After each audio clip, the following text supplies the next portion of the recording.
வெயிலுக்கு ஒரு ஜில்லுன்னு நீர்மோர் செய்யலாங்க. வெயிலுக்கு கொஞ்சம் ஜில்லுன்னு ஒரு நீர்மோர் செய்யலாங்க. இப்போ 2 பச்சை மிளகாய், 2 நெல்லிக்காய், அப்புறம் கொஞ்சம் இஞ்சி, கொஞ்சம் சீரகங்க, கொஞ்சம் கருவேப்பிலை,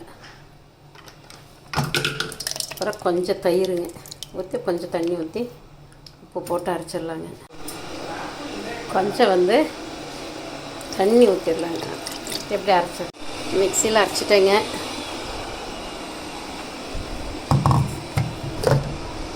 சூப்பரான மோருங்க, நல்ல மணம் வருது. வேணுங்கிற அளவில் அப்படியே தண்ணி ஊற்றிடலாம்.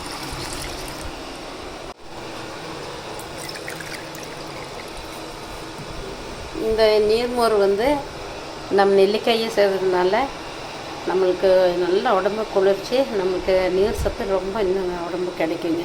நெல்லிக்காய் மோர் 2 இருந்ததுனால டேஸ்ட் பண்ணலாம். சூப்பராக டேஸ்ட்டாக இருக்குதுங்க. நம்ம வெயில் அலைஞ்சிட்டு வந்துட்டு இது குடிச்சேன்னு சொல்லவே வேண்டாங்க, நல்லா டேஸ்ட்டாக இருக்குது. நீங்கள் இப்படி செஞ்சு வச்சுருங்க. யாராவது வந்தாலும் வெளியில் போயிட்டு கொடுக்கறதுக்கு நல்லாயிருக்கு.